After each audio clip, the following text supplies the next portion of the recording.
unless we build tomorrow, tomorrow's never gonna come. We just picture the future as this faraway thing that we're just gonna stumble upon.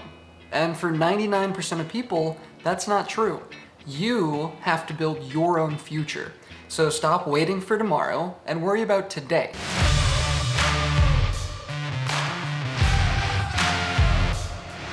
So I was filming this week's Motivation Monday, and it is all about putting the future into your hands. And the whole purpose of making Motivation Mondays is to get you to ask yourself questions.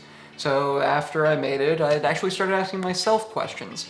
And the big question was, what do I do today that helps me build tomorrow?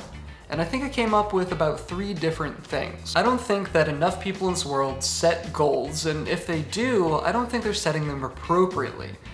In my opinion, you should look as far into the future as you can to set your goals. So if tomorrow for you is 1 year, that's great. If tomorrow for you is 10 years, that's even better. Because if we can do 10 years in the future, we can have subsequent goals all the way leading to today. I don't expect you to do your 10-year goal today, but what we want you to be doing is how can today help your 10-year goal? And we have to connect those two. So from a 10-year goal, you have a 5-year goal, into a 3-year goal, a 1-year goal, a 6-month goal, a 1-month goal, and a today goal, right? So how are you going from point A to point B? And that should be goal setting. And with goal setting, we want to make those SMART goals, and SMART's an acronym. S stands for specific, so we want to be very specific. I'm going to take on 14 clients in the year 2020. Next up is measurable. We want to be able to measure everything, because if we're not measuring anything, we can't know if we're improving. What doesn't get measured doesn't get done, so make them measurable. 14 is a measurable number. If I only hit 7, I only hit half of my goal. A stands for actionable. If you can't take action on them, they're not a goal, it's a dream. You need to know your action steps before you start doing this goal. So that's really where your short and mid-range goals come into your long-range goal. Your long-range goal, your 5 and 10-year plan, might be a bit more of a dream. They might be less of a goal, but we want those sub-goals to be actionable. R stands for realistic. We want to be able to actually achieve our goals. You can't set something like going to the moon if you're a 27-year-old non-science person, right? There's no way that I'm going to the moon in the year 2020. That was a weird example, but whatever. And last is time-bound. So we can't just have this as sometime in the next 5 years I'll accomplish this. It has to be time-bound. So in the year 2020, what am I gonna do? Today, what am I gonna do? Next week, what am I gonna do? So if I have a 5-year goal, and that 5-year goal is to have 1 or more of my businesses to the point of success that I could quit my full-time job if I wanted to. I love my job, don't get me wrong, I love my job, but I want to have options in the future. So if something like a global pandemic happens again and a bunch of people are laid off, I want that option in my back pocket. So I love my job, don't plan on leaving it anytime soon, but I do want to have success in other aspects of my life, and I've identified one of those aspects as my other side businesses. So if my goal is to have 1 or more of those side businesses to that level of success, that's my 5-year goal. Now working backwards from that, I need to figure out how to scale. So at the 3-year mark, if getting somewhat close to my 5-year goal, I need to know how to scale. So how am I gonna scale my business from a part-time business to a full-time business? And that's what I have to figure out. So by the 3-year mark, I need to figure out in each of my side businesses what my plan is to scale and how I'm going to accomplish that. My 1-year goal is that I need to have X number of clients that I'm taking into my businesses, and that's largely going to depend on which business, whether it's the coaching business or the photography business, and how much time I'm dedicating to those. So if I'm putting more of an emphasis on photography, I might have more clients for photography than I do for coaching. And it really depends on time of year as well. During the winter, I might be coaching a little more than I am doing photography because hardly anyone gets married in the winter. So there's just a lot of variables depending on number of clients that I want, but as an average, I want to plot that out by the first year. I want to have a goal target to start building my clientele network. The 6-month goal is really where we can start really seeing the future. These are tangible things that I can do starting today. So with the 6-month goal, a lot of my 6-month goals are revolving around knowledge. So I need to be at the point where I know how to file my taxes for an S Corp. That's something I've never done before. So a lot of that business side, a lot of the education side, I need to collect a few more certifications. I need to build a little bit more of a repertoire before I go fully into wedding photography as a primary shooter. So those 6-month goals are really around my skill set and my education, which leads us to the month goal. And that's all depending on what specific skill set I'm working on. So this month, I'm focusing a lot on my coaching business. So putting in the time to build training plans and actually talk to potential clients. There's a ton of students coming back to campus, and that's one of my target markets is the student population. So I need to be getting my name out there. Those are different things that I need to start doing this month. And from there, we can break it down to the week and the day. So for the coaching business, I have a meeting with my friend Lauren today to talk about what her goals are, and we're gonna build a training plan from there.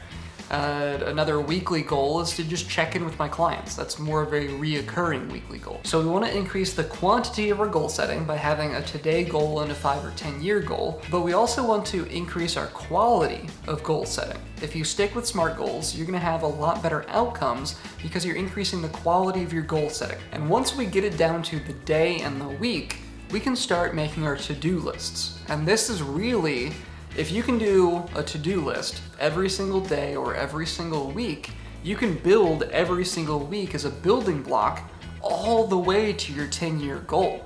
And that's exactly how we're gonna get to our 10-year goal. It's not something that we just willy-nilly do, it's something that we have to plan for.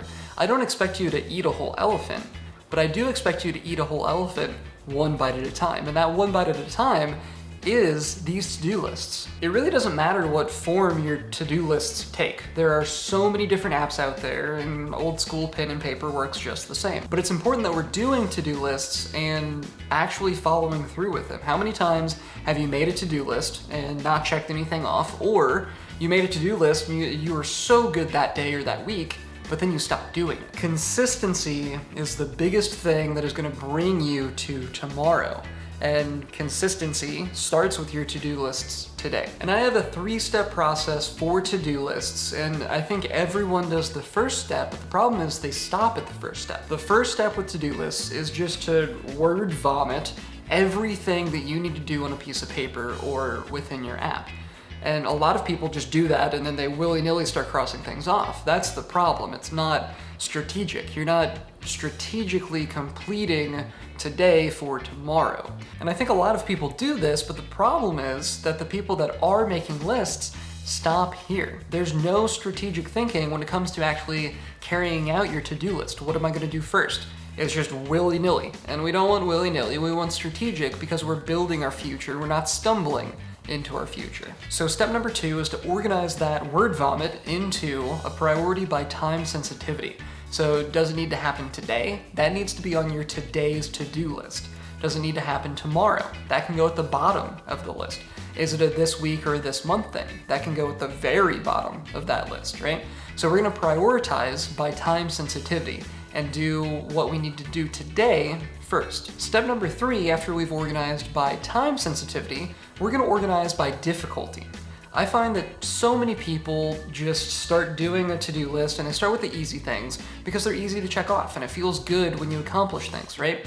Well, by the time you get through half of your to-do list, it starts getting harder and harder and harder, and you lose motivation, you lose steam, and you never actually do the difficult things.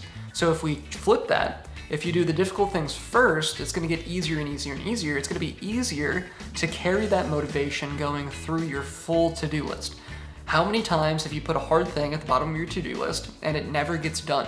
It goes to tomorrow's to-do list and then the next day's to-do list, and it's just this endless cycle of you not doing it because it's hard.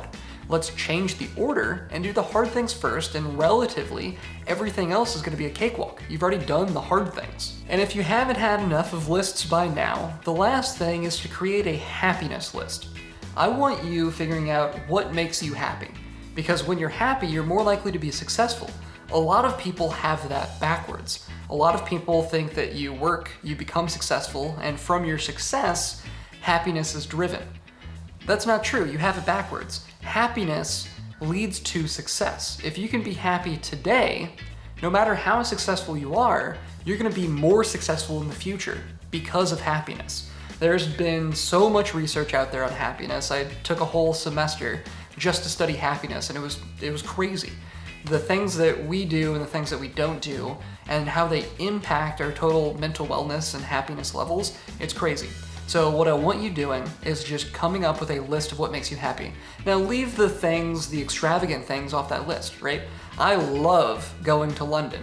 I cannot go to London, A, anytime soon, but B, I can't make that an every year thing, at least for me. So the extravagant things that you can only do once a year, every 5 years, or every 10 years, or maybe once in a lifetime, leave those off. We don't care about those. Those are more of your bucket list, which is different from your happiness list. Your happiness list, that's gonna be something that you can do every single day or every single week. And that's what we wanna hone in on. We want to maximize the things that make us happy and minimize the things that don't. And if you're not intentional about what makes you happy, you're not gonna be happy. Your future and your happiness lies in your hands, no one else's. Don't put your happiness in someone else's hands. Put it in your own. And we also need to talk a little bit about what happiness is. A lot of people think that your dopamine response is happiness. That's not it. You get dopamine from a lot of things, and a lot of those aren't good. Scrolling through social media probably doesn't make you truly happy. It can give you a bit of dopamine and you feel good, but feeling good isn't happiness. Happiness comes from purpose. So what provides you purpose, and what can you do every single day that's gonna fill your bucket, not just give you dopamine? Those are the things that I want on your happiness list. And this really just goes back to time management. Time management, do the things that make you happy. Maximize your time to do the things that you enjoy and minimize your time doing the things you don't enjoy.